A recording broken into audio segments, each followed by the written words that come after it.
Now start Nyquist stability criteria. जैसे हम लोगों ने जब पोलर प्लॉट स्टार्ट किया था उसी टाइम में डिस्कशन किया था। Before start Nyquist plot we must have the idea how to draw polar plot because polar plot and Nyquist plot are similar. Nyquist plot draw करना है तो उसका पोलर प्लॉट हम लेते हैं, स्टेप से दिखाऊंगा। Suppose we have Nyquist plot. Nyquist plot कैसे करते हैं अब हम यहीं पे दिखाएंगे आपको। सपोज मेरे पास नाइक्विस्ट प्लॉट है और नाइक्विस्ट प्लॉट है तो मैं एक्चुअली ये क्या करता है, कोई भी क्लोज लूप सिस्टम का स्टेबिलिटी ये बताता है। Nyquist plot gives the stability of close loop system.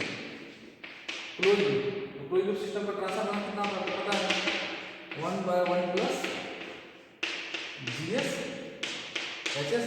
It is actually GS by 1 plus GS HS. So this is our characteristic equation. If I equate this equal to 0, then we call it characteristic equation. तो Nyquist plot के help से किसी close loop system का stability के बारे में comment किया जाता है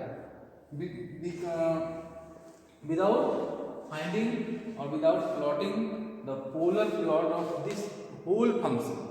we are able to find the stability by only plotting the open loop polar plot. Open loop transfer function is GSHS. तो GSHS का प्लॉट करके हम बता देंगे ये जो कैरेक्टरिस्टिक इक्वेशन बना होगा 1 प्लस GSHS उसका क्या स्टेबिलिटी होगा। तो इसके लिए कुछ रूल्स है। What is Nyquist stability criteria? Nyquist stability criteria is Z equal to P plus N और यहाँ प्लस प्लस लिखा हुआ, इसका क्या मीनिंग है समझ लेते हैं। ये बताता है Z plus P plus N plus, right. तीनों को 1 बाय 1 समझते हैं। Z प्लस क्या है? Z plus number of zeros of 1 plus GSHS in the right half S plane, जिसको शॉर्ट में हम लिखेंगे राइट हाफ S प्लेन को बार बार इतना नहीं लिखेंगे, RHP बोल सकते हैं, राइट हाफ प्लेन है ना, RHP राइट हाफ प्लेन। और इसको आप ऐसा भी समझ सकते हैं, और सिंपली ये है क्या जी, एकदम सिंपल भाषा में बोले तो क्लोज लूप पोल्स बोल सकते हैं। क्लोज लूप पोल्स कहाँ पे? इन RHS। तो आपको पता है किसी भी सिस्टम का पोल्स RHS में चला जाएगा तो अनस्टेबल हो जाता है, LHS में है तब तक वो स्टेबल है। तो ये बताता है कि कितना जो क्लोज लूप सिस्टम बन रहा है, ये पॉसिबल भी होता है कि कोई ओपन लूप सिस्टम स्टेबल है, बट जब उसका क्लोज लूप फॉर्म बनाया जाता है तो समटाइम्स वो अनस्टेबल हो जाता है। तो नाइक्विस्ट स्टेबिलिटी क्राइटेरिया से नहीं पता करते हैं कि जो कोई ओपन लूप सिस्टम है क्या उसका जब फीडबैक फॉर्म में इसका बनाया जाए सिस्टम को तो वो क्या स्टेबल रहेगा या वो अनस्टेबल हो जाएगा, ये हम लोग देखते हैं, ठीक है।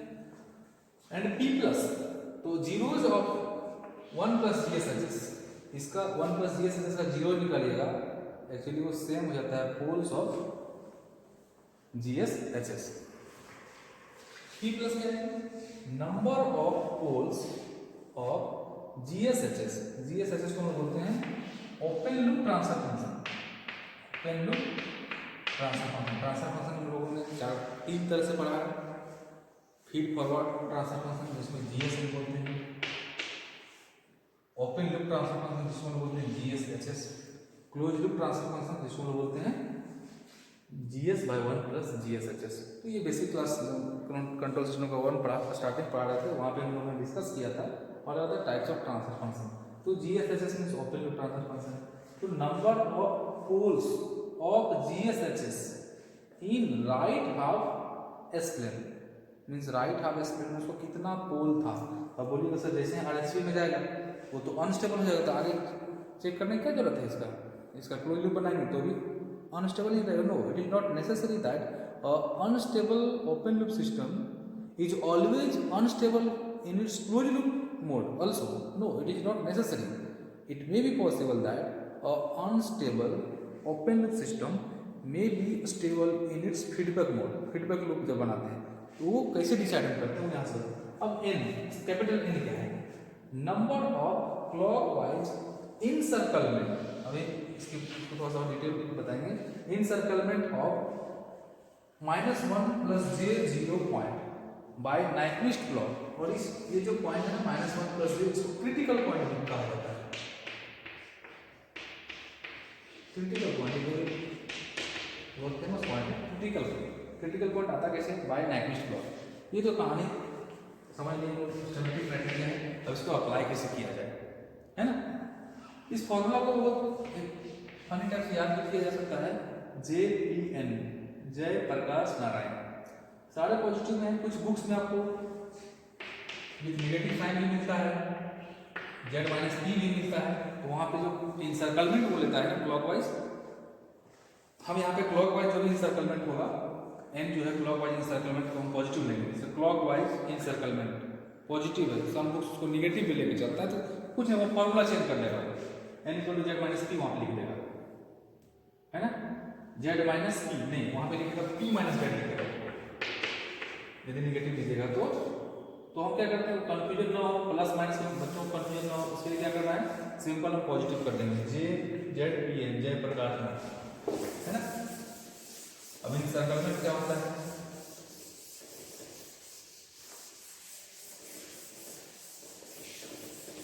उसको देखते हैं।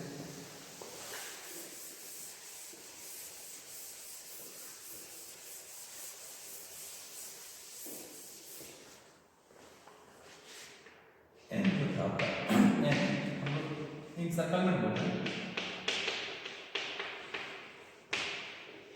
इन सर्कलमेंट जैसे कि कोई पोलर प्लॉट में ड्रॉ है ना, मान लेते हैं ऐसा polar plot, this is 0 critical point, ये नेगेटिव एक्सिस है, मान लेते हैं -1, तो क्रिटिकल पॉइंट कहाँ से आता है थोड़ा सा भी डिस्कशन कर लेंगे, -1, इसको कॉम्प्लेक्स फॉर्म में लिखा जाएगा, -1 + J0, इसको -1 भी लिखा जाता है, लेकिन क्योंकि ये कॉम्प्लेक्स ये GH प्लेन होता है, जिसे GH प्लेन है, रियल पार्ट और इमेजिनरी पार्ट, तो यहाँ पे इसको कॉम्प्लेक्स फॉर्म में लिखने पे -1 + J0 लिखा जाता है, बट एक्चुअली इसका इमेजिनरी पार्ट देख पा रहे हैं 0 है, तो इसको -1 भी लिख सकते हैं, तो -1 + क्रिटिकल पॉइंट दिस इज। मान लेते हैं किसी का पोलर प्लॉट है, अभी इसका ट्रांसफर फंक्शन पूछना बता सकते हैं, इसका टेन कितना से चुका जाएगा, है ना, ये पोलर प्लॉट है। इस मोड में अभी आपका क्या है, ये पॉइंट आपका है इन सर्कल है, मतलब आप पोलर प्लॉट में, आप प्लॉट में मूव करेंगे कहाँ से, ओमेगा 0+, ओमेगा यहाँ आपको शायद नहीं लिखा होगा, यहाँ से देखते हैं लोग, ओमेगा = 0+ है एंड ओमेगा = इन्फिनिटी है, तो ओमेगा का डायरेक्शन में चलना है, एरो आपको कैसे सेट करना है, in the increasing direction of frequency, तो 0 से इन्फिनिटी में मार्क कर दिए एरो, इस डायरेक्शन में चलने से ये क्रिटिकल पॉइंट, चलने से क्रिटिकल पॉइंट राइट साइड में पड़ता है, इधर जी राइट साइड में पड़ता है, ये जरूरी इसको पूरा क्लोज करेंगे, जरूरी नहीं है, मान ली क्या इंसर्कलमेंट, इंसर्कल होगा, -1 + J0 बोलेंगे, is encircled by a plot when I move in the increasing direction of frequency and if our critical point lies in right side, मतलब ऐसे हम चल रहे हैं इस तरह से, तो मेरा राइट साइड में पड़ रहा है, तो हम बोलेंगे this point is encircled, encircle हो चुका है। दूसरा सिचुएशन लेते हैं, मान लेते हैं कि -1 ये encirclement समझ गए, इसको मिटा के चेंज कर रहा हूँ, अब मान लेते हैं ये पॉइंट को चेंज करके, सपोज आपका जो पोलर प्लॉट था वैसा है कि ये जो कटिंग पॉइंट है -0.8 पे, तो क्रिटिकल पॉइंट यहाँ पर जाएगा ऑटोमेटिक, मान लेते हैं यहाँ पे कट किया कितना पे जी, मैग्नीट्यूड यहाँ से डिस्टेंस लिए तो -0.8 है, तो आप देख पा रहे हैं, तो ये कटिंग पॉइंट आपको निकालना पड़ता है, वो बताएंगे आपको कैसे निकाला जाता है, ये कितना पे कट करना है, वो सिचुएशन में आएगा आपको जब नाइक्विस्ट प्लॉट पढ़ेंगे, तो कुछ ऐसा एग्जाम्पल भी लेंगे जो हम पोलर प्लॉट उसका नहीं किए हैं, तो आप एक साथ दोनों काम करेंगे, पोलर प्लॉट भी करेंगे और नाइक्विस्ट भी करेंगे। सबसे पहले जो बेसिक आइडिया दिया गया how to plot polar plot of any transfer function, अब दोनों एक साथ चलेगा, अभी भी इसमें हर नाइक्विस्ट प्लॉट में आपको पहले पोलर प्लॉट करना पड़ता है, ठीक है, इसलिए पोलर प्लॉट को बहुत सारे एग्जाम्पल्स हम नहीं करवाएं, जानकर नहीं करवाएं, क्योंकि उसको नाइक्विस्ट को फिर से पढ़ाना होगा, तो नाइक्विस्ट के साथ साथ हम लेके आगे चलें।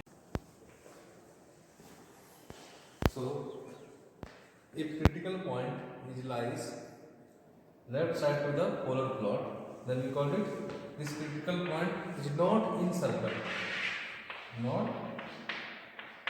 encircled by polar plot.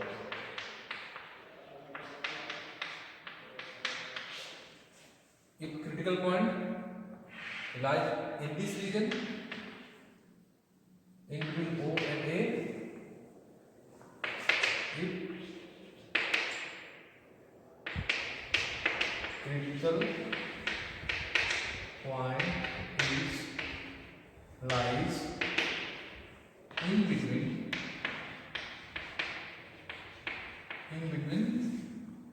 OA, देखो ना इस रीजन में कहीं भी रहेगा इसके बीच में, देन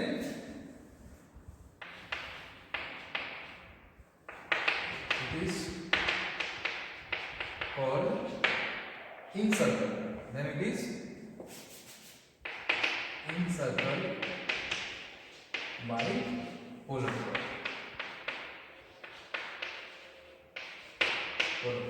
encirclement वाला जो नेक्स्ट को देखते हैं.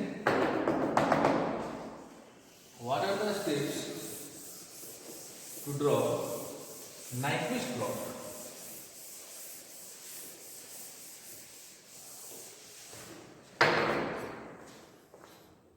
So mainly we follow 3 steps. So steps to draw Nyquist plot. Nyquist plot. क्या स्टेप होगा? Step 1 draw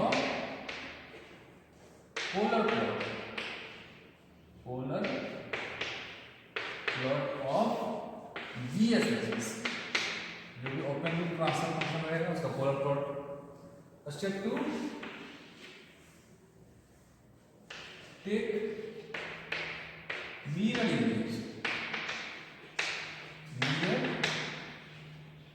image of the above polar plot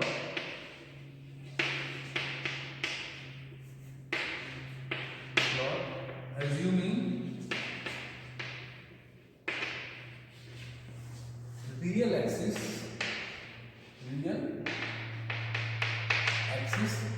as a mirror. Real axis को मिरर एज्यूम करते हुए हमें क्या करना है?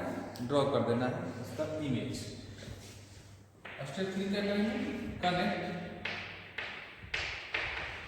Connect omega equal to 0 minus 2, omega equal to 0 minus 2, omega equal to 0 plus by N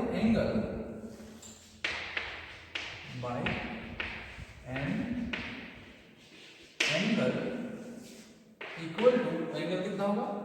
180 degree into type of system.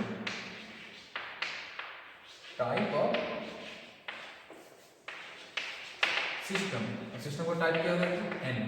थोड़ा सा यहाँ पे फिर से डिस्कस कर दो. दैट इज हमको final 180 degree into an.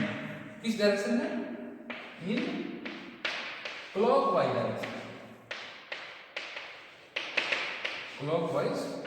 Direction.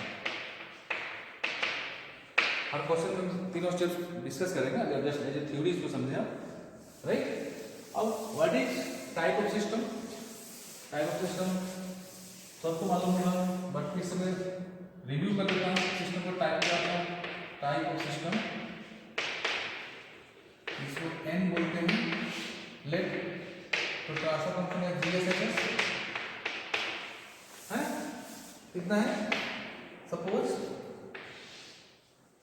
1 by s to the power 2 1 plus s 2 plus s. So what is type?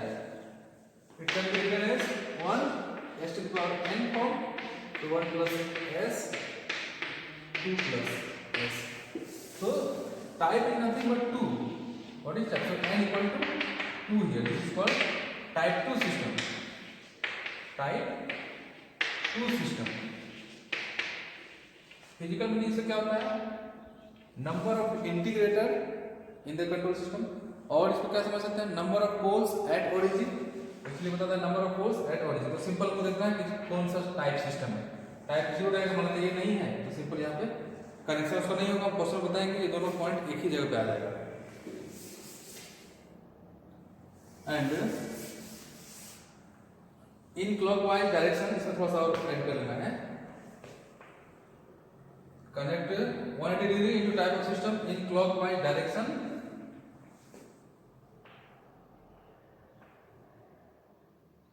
With circular path होगा इसका, circular path having infinite radius,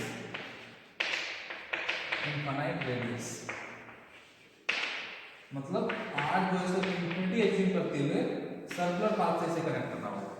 multiple centre है, इसका radius कितना है कि are पर infinity होगा, मतलब वी कवर इंटायर एस्पेन जितना होगा टोटल प्लेन हम कवर कर लेंगे, ये कहने का सेंस है इसका। अब कुछ क्वेश्चन लेते हैं, प्रैक्टिस करते हैं।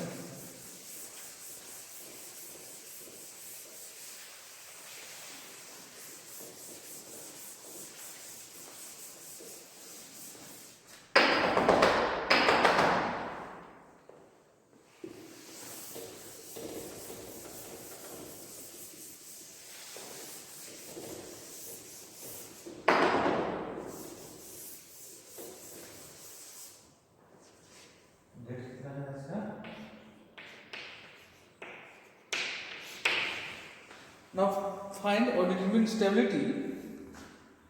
Find the stability. Question में language का और check stability. Find stability using Nyquist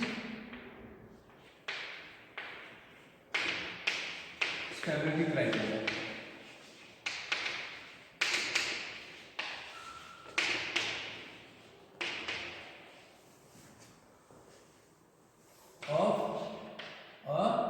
System whose of a system unity window system करते हैं of a unity feedback system whose open loop transfer function GSHS is equal to 1 by 1 plus ST1 1 plus ST2, right. इसका हमको stability बताना है, nitrogen stability क्या है इसमें, ठीक है। Once again I repeat, to analyze this Nyquist stability criteria, you must have idea how to draw its polar plot, and I covered and I have uploaded 4 to 5 videos how to draw a polar plot of any transfer function GSHS. So आप यदि वो polar plot section नहीं देखे होंगे तो पहले आप polar plot सीखिए, उसके बाद इस क्वेश्चन को करिएगा, अदरवाइज आपको समझ में नहीं आएगा। Because I am not going to describe here how to draw polar plot, I directly draw directly the polar plot of this function. कुछ ऐसा क्वेश्चन आएगा जिसका पोलर प्लॉट हम नहीं बताया उस वीडियो में, वो उसका मैं करूँगा, बट ये सब वेल नोन है, इसको देख के बच्चा ड्रॉ कर देगा इसका पोलर प्लॉट, तो इसका मैं पोलर प्लॉट नहीं करने जा रहा। अभी बता सकते हैं, जो वीडियो देख लीजिए, बताइए क्या होगा। तो स्टेप 1 क्या है, एक क्वेश्चन को स्टेप बाय स्टेप, बाद में स्टेप लिखने के लिए स्टेप 1 पोलर प्लॉट, इसका पोलर प्लॉट करना है। पोलर प्लॉट कैसे होगा बताया था आपको, जो रेफरेंस होता है ये रेफरेंस मानते थे, उसमें से काउंट करिए, ये एक सेक्शन रेफरेंस में चला गया, मान लो रेस्ट कितना बचा है, addition of 1 pole at negative real axis that is going to affect only head, तो हेड को शिफ्ट करेगा कितना से, by N angle 90 degree in clockwise direction. तो हेड यहाँ पे पहले -90 पे था, अब वो कहाँ पे चला जाएगा, -180 पे चला जाएगा, मतलब हेड कहीं यहाँ पे आने वाला है। तो इसका ये, अब इसका कोई जरूरत नहीं है, रेफरेंस जस्ट समझाने के लिए बताओ। So this is polar plot. क्या होता है यहाँ पे, अब यहाँ पे ये पॉइंट इंपॉर्टेंट है, omega equal to 0 plus what is this point here, ये ओमेगा इंफिनिटी होता है, डायरेक्शन आपको समझ में आ रहा है। उसके बाद स्टेप 2 क्या करना है, स्टेप 2 मिरर इमेज में लेते हैं, मिरर किसका, इसी पोलर प्लॉट का। एज्यूमिंग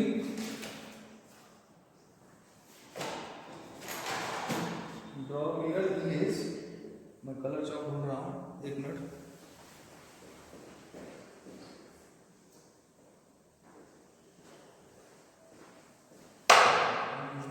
कोई बात नहीं। तो इसको क्या मानना है, इसका मिरर इमेज मानना है, तो मिरर इमेज इसको मिरर मानना है। अब बताइए, इसको थोड़ा मैं हटा रहा हूँ, अदरवाइज मैं ट्रांसफॉर्मर को इधर ले लेता हूँ। GS 1/1 plus ST1 ST2, right. इसका मिरर इमेज ऐसा ही स्ट्रक्चर बनेगा, इधर आ जाएगा और कुछ चेंज नहीं होने वाला। तो ये मिरर इमेज है ना, तो हम समझिए सिमिलर स्ट्रक्चर बनेगा यहां से,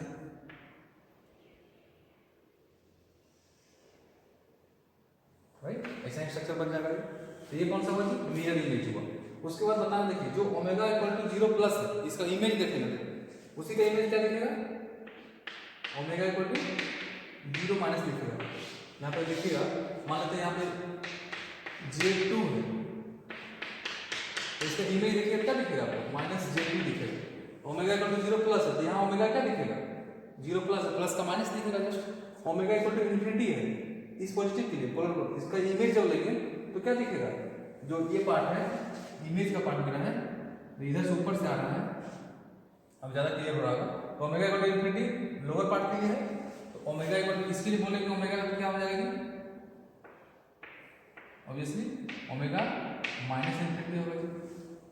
अब बोलेंगे एरो का डायरेक्शन देना है, तो एरो का डायरेक्शन सेम मेंटेन करना है, अदरवाइज आप ऐसे भी समझ सकते हैं, I have told that mark arrow in the increasing direction of frequency. Frequency जिधर बढ़ता है वही एरो का डायरेक्शन दिखाता है।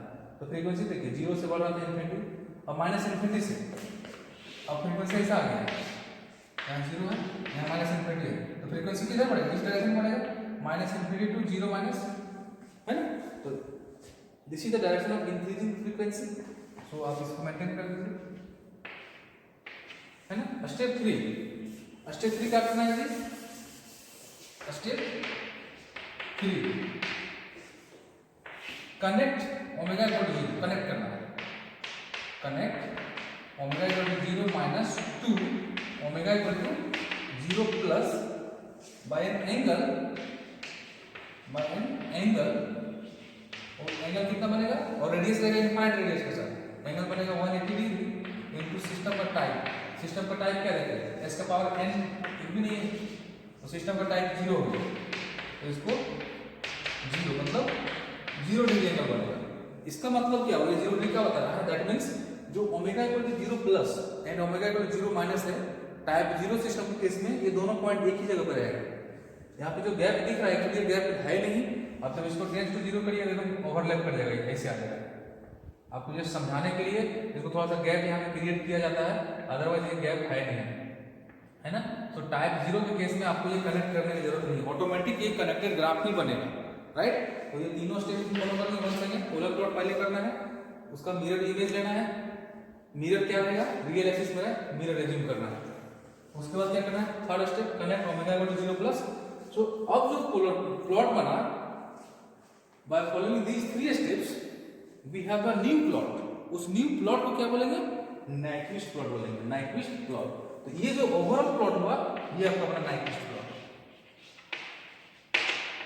प्लॉट हुआ। ये समझ पा रहे हैं कि पोलर प्लॉट सही कैसे बन रहा है। नाइक्विस्ट प्लॉट तब तक नहीं बनेगा जब तक आप उसका पोलर प्लॉट नहीं कर पाएंगे।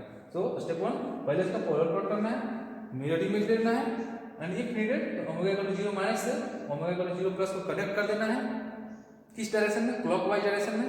रेडियस क्या रहेगा सर्कुलर पाथ का, इनफिनिट रेडियस रहेगा, कितना एंगल से 180 degree into type of the system. यहां तक हो गया, तो ये नाइक्विस्ट प्लॉट बन गया। अब देखो, अब स्टेबिलिटी क्राइटेरिया लगाते हैं, Nyquist stability criteria. These are the steps to draw Nyquist plot. Now Nyquist stability criteria. Stability criteria क्या बताइए, आपको बताए थे कौन से पॉइंटर से, जयप्रकाश नारायण बताए थे P+N, और यहाँ पे पॉजिटिव लगा देते हैं, यहाँ पे पॉजिटिव लगा देते हैं, जो भी क्लोज लूप, जब इसका फीडबैक सिस्टम से बनेगा क्लोज लूप ट्रांसफर फंक्शन, तो जो क्लोज लूप ट्रांसफर फंक्शन होगा, ये तो वो ओपन लूप ट्रांसफर फंक्शन का पोल्स, ये पोल आप ड्रॉ करना चाहिए, वो कहाँ हो जाएगा बताइए, ओपन लूप का s equal to -1/t1 -1/t1 and -1/t2। ये कैसे बराबर है, एज्यूम करेंगे कि जो t1 का वैल्यू है वो t2 से बड़ा है, तभी ऐसा पॉसिबल है ना। वैसे एज्यूम करेंगे कि t1 t2 से ग्रेटर है, तो ये उल्टा होगा, ये यहाँ पे आ जाएगा, यहाँ पे आ जाएगा। इसका मतलब है कि ये दोनों पोल किसका है, ओपन लूप का। और जब इसका फीडबैक पाथ बनाएंगे तो उसको फॉर्मूला कैसे यूज करेंगे, 1/g/1 प्लस GSHS, मतलब जो कैरेक्टरिस्टिक इक्वेशन इसका बनेगा मीन, उसका कुछ पोल अलग होगा। आप बुक पेपर्स में पढ़े इस चीज को कि पोल कैसे शिफ्ट करता है। वो जो क्लोज लूप बनेगा उसका RHS में कितना पोल्स होगा वो बताता है। जीरोज ऑफ 1 प्लस GSHS बताए थे, जीरोज ऑफ 1 प्लस GSHS, और सिंपल भाषा में समझ सकते हैं poles of close loop transfer function. जो ट्रांसफर फंक्शन बनेगा क्लोज लूप सिस्टम में, उसका पोल कितना RHS में। तो अनस्टेबल सिस्टम होने के लिए क्या चाहिए, RHS में एक भी पोल हो जाएगा, सिस्टम अनस्टेबल होगा। तो फॉर स्टेबल सिस्टम जेड का वैल्यू कितना आना चाहिए, 0 आना चाहिए। सिस्टम स्टेबल कब होगा, जब उसका एक भी पोल RHS में नहीं पड़े। हम ये इफ जेड का वैल्यू 0 आता है कैलकुलेशन के बाद, तो हम बोलेंगे सिस्टम स्टेबल है। जेड का वैल्यू 0 नहीं आएगा, अदर देन 0 आएगा, 1 2 3 आएगा, तो बताएंगे सिस्टम आपका अनस्टेबल होगा, उतना ही पोल उसका क्लोज लूप का RHS में पड़ेगा। अब ये p प्लस क्या था, ओपन लूप पोल्स इन RHS। ओपन लूप पोल तो एक दो है, तो एक भी RHS में है क्या, नहीं, तो इसका वैल्यू क्या होगा बताओ। जब आगे से लेके चल रहे हैं तो p प्लस 0 एक भी पोल नहीं। Encirclement of, what is this, encirclement of critical point. और क्रिटिकल पॉइंट क्या होता है आपको डिस्कस किए हैं। ये पॉइंट को जो आपको नाइक्विस्ट प्लॉट है वो इनसर्कल कर रहा है क्या, ये क्लॉकवाइज में होगा तो n का वैल्यू पॉजिटिव लेना है, n इज पॉजिटिव, इसके लिए क्लॉकवाइज लेना है ना। एंटी क्लॉकवाइज इनसर्कलमेंट रहेगा, ऐसा एंटी क्लॉकवाइज, तो n का वैल्यू लेना है नेगेटिव, ठीक है। नंबर में मान लेते एक बार हुआ तो +1 लिखेंगे, एक बार एंटी क्लॉकवाइज में होगा तो उसका -1 लिखेंगे, तो ये साइन के साथ आएगा, पॉजिटिव नेगेटिव वैल्यू लेगा। Clockwise इंसर्कलमेंट positive, anti clockwise इंसर्कलमेंट negative. किसका क्रिटिकल पॉइंट, किस कौन, बाय नाइक्विस्ट प्लॉट। आप बताइए क्रिटिकल पॉइंट, ये दोनों गैप यहाँ ओरिजिन में जा रहा है, ये कभी भी -1 को इंसर्कल कर पाएगा। मान लेते हैं आपका क्रिटिकल पॉइंट यहाँ पे पड़ रहा है,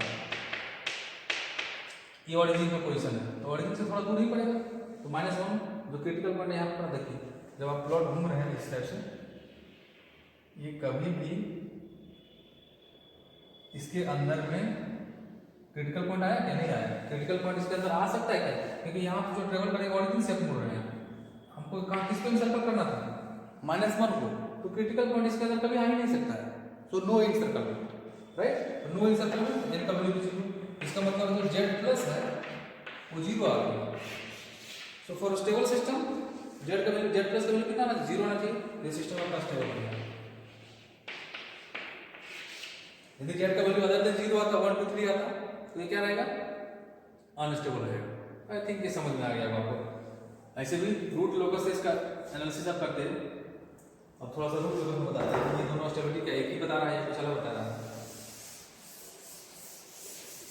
दूसरा क्वेश्चन लेते हैं, रूट लोकस स्केच इसका करिएगा इस ट्रांसफर फंक्शन का, तो दो पोल आ गया था, कहाँ पर आएगा, -1/t1 -1/t2। क्या करते हैं, ये पॉजिटिव इवन मिल रहा नहीं रहेगा, ये पार्ट रहेगा, यहाँ से और मिलेगा, रूट लोकस यहाँ स्टार्ट होगा, ब्रेक करेगा। देखिए रूट लोकस इसका ऐसा कुछ आएगा, रूट लोकस जो पढ़ेंगे ऐसा आएगा, यहाँ पे देख पा रहे हैं, this is stable for all cases. Root locus भी क्या रहता है, क्लोज लूप सिस्टम जब इसका बनेगा तो क्या स्टेबल रहेगा या नहीं, यहाँ पे देख पा रहे हैं। इसमें क्या अंतर है, इसमें मेनली फ्रीक्वेंसी भी चेक करते हैं, तो frequency this is stable for all frequency. Root locus क्या बोलता है, this is stable for all K. System का गेन कितना भी आप कर दीजिए, यहाँ के का वैल्यू 0 रहता है, के का वैल्यू इन्फिनिटी रहता है, this is stable for all के। तो ये मेनली आपका फ्रीक्वेंसी एनालिसिस होता है। बोला जाए सर ये दोनों क्यों करते हैं, this is time domain analysis, मतलब इसमें हम लोग के को फंक्शन बनाते हैं, इसमें मेरा फ्रीक्वेंसी फंक्शन रहता है, फ्रीक्वेंसी के अकॉर्डिंग इसका मैग्नीट्यूड और फेज चेंज करते हैं। यहाँ पे हम फेज रेंज निकाल सकते हैं, राइट। नेक्स्ट क्वेश्चन देखेंगे हम लोग,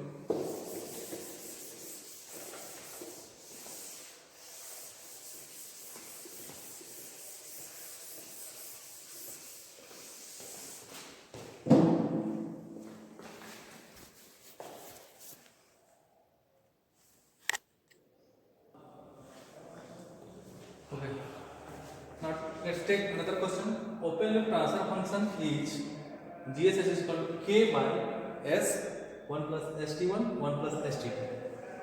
Between the stability of the system, stability using Nyquist, you understood Nyquist के चलो Nyquist ही रहेगा, using stability using Nyquist stability criteria of the system for the two cases.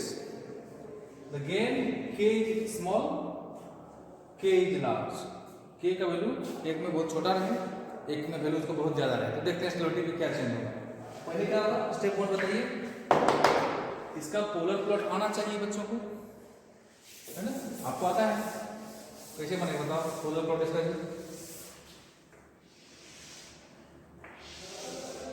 This is real part, this is imaginary part.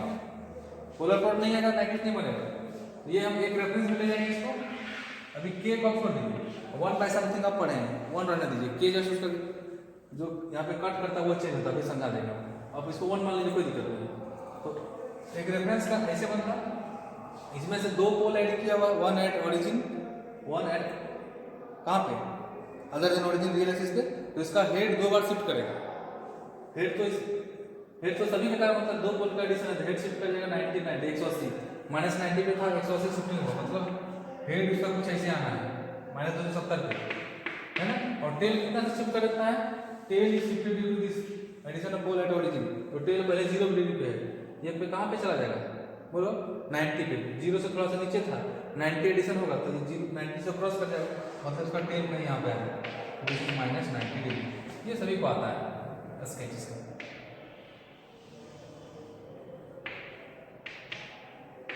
ये हो गया इसका क्या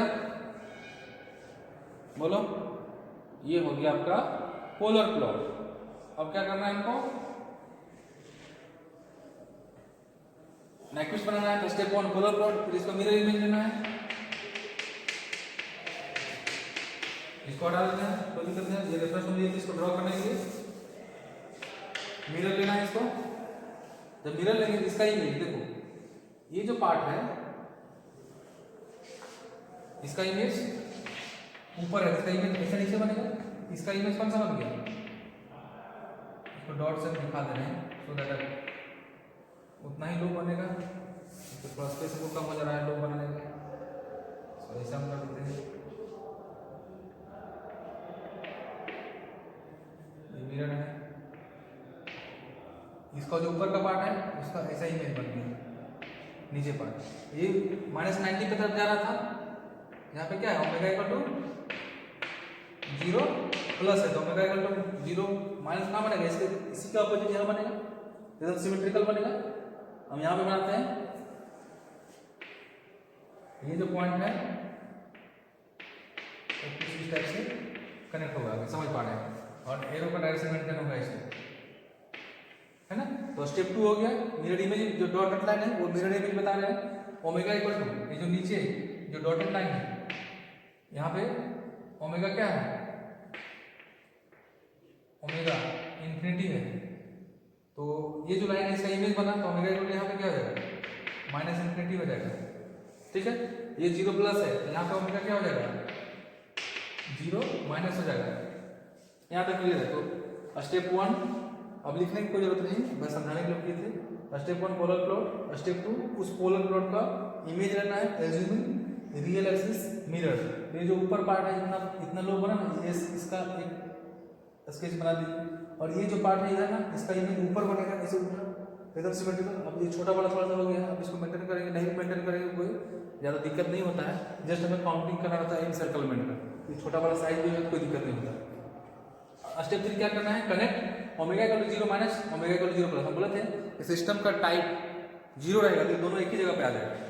system का type other than 0 रहेगा तो ये दोनों दूर दूर रहेगा. इसको आपको मिलाना है ना?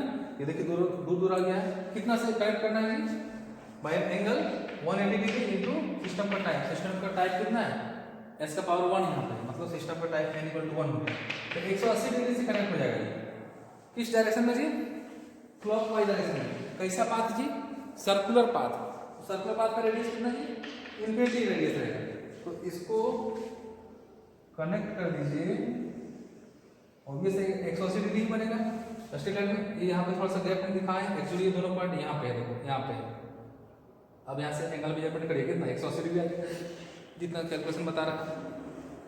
यहाँ से रेडियस अब दिखाना चाहें तो इसका जो रेडियस होगा जो कितना है r equal to infinite radius. कैसा पाथ है जी, सर्कुलर पाथ है। तो this is our Nyquist sketch, ये नाइक्विस्ट स्केच इसका बन गया, ठीक है। ये तो अनवांटेड चीज है।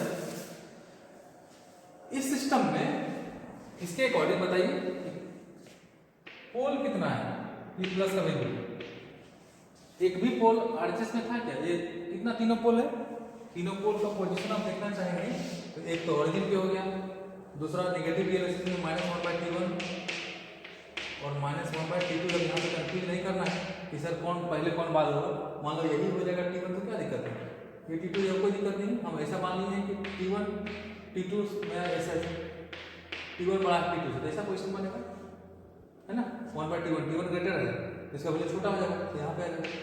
और T2 क्या है, बड़ा है ना, तो 1/T2 करेंगे इसका वैल्यू छोटा हो जाएगा, तो ऐसा है। हाँ, T1 बड़ा तो उसका वैल्यू पोल का पोजीशन क्या होगा, छोटा होगा, ऐसा है, ठीक है। देखिए तीनों पोजीशन आ गए, उसमें से एक भी पोल आरएचएस में है क्या, P प्लस मतलब आरएचएस में एक भी पोल है क्या, नहीं है। इंसर्कलमेंट, अब मेन बात आती है इंसर्कलमेंट का। अब नाइक्विस्ट स्टेबिलिटी क्राइटेरिया जो हम यूज करेंगे, सो नाइक्विस्ट स्टेबिलिटी क्राइटेरिया क्या बताता है, Z plus equal to P plus n number of encirclement और क्रिटिकल पॉइंट। आपको पता ही नहीं चला क्रिटिकल पॉइंट गया था, क्रिटिकल पॉइंट ये ओरिजिन है और क्रिटिकल पॉइंट कहाँ दिखाना है, मेन क्वेश्चन यही से स्टार्ट होता है। क्या -1 यहाँ पे दिखाया जाए या क्या क्रिटिकल पॉइंट यहाँ पे हो सकता है, ये दोनों लोकेशन, कौन सा लोकेशन होगा वो डिपेंड करता है ये किस पॉइंट पे कट करेगा। ये कटिंग पॉइंट जब तक आप नहीं निकालिएगा यू कैन नॉट फाइंड, है ना। तो सबसे पहले ये कटिंग पॉइंट, ये मैग्नीट्यूड आपको पता होना चाहिए, ओरिजिन से कितना दूरी पे ये कटा है, कैसे निकलेगा। सबसे पहले अब इसका मैग्नीट्यूड और एंगल का इक्वेशन फिर से रिक्वायर्ड पड़ जाएगा आपको, ठीक है, अदरवाइज ये क्वेश्चन फिर नहीं बनेगा। तो 1 सेकंड है राइट। तो देखिए अभी पहले समझा देते हैं स्टेबिलिटी क्राइटेरिया होगा क्या। मान लेते हैं कि क्रिटिकल पॉइंट केस 1 लेते हैं, केस 1, और इसको हम ओरिजिन कर देते हैं। अब यहाँ पे समझ पा रहे हैं फ्रीक्वेंसी है, ओरिजिन यहाँ पे कर देते हैं O और इसको लेवल कर देते हैं A। जो क्रिटिकल पॉइंट है वो OA से बाहर पड़ रहा है। केस 1 क्रिटिकल, पहले समझ लीजिए स्टेबिलिटी क्राइटेरिया, उसके बाद कटिंग पॉइंट निकालेंगे। Critical point is outside, critical point is outside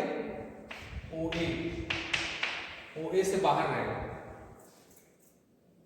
जैसा कि गेन इज स्मॉल, यहाँ पे केस 1 दिया गया है, when gain K is small, ये जो कटिंग पॉइंट होगा ना K पे डिपेंड करेगा। नेक्स्ट क्वेश्चन जब लेंगे हम समझाएंगे इसको। तो K का वैल्यू जितना ज्यादा होगा ये कटिंग इसका, ये जो कट कर रहा है ऐसे आ जाएगा, प्लॉट आपको बनेगा इस टाइप से। K का वैल्यू बढ़ाएगा ऐसे कट करेगा, K का वैल्यू जितना छोटा करिएगा ये कटिंग पॉइंट अंदर भाग जाएगा। तो K का वैल्यू बहुत छोटा रहे, जैसा कि केस 1 में बोल रहा है, even K is very small,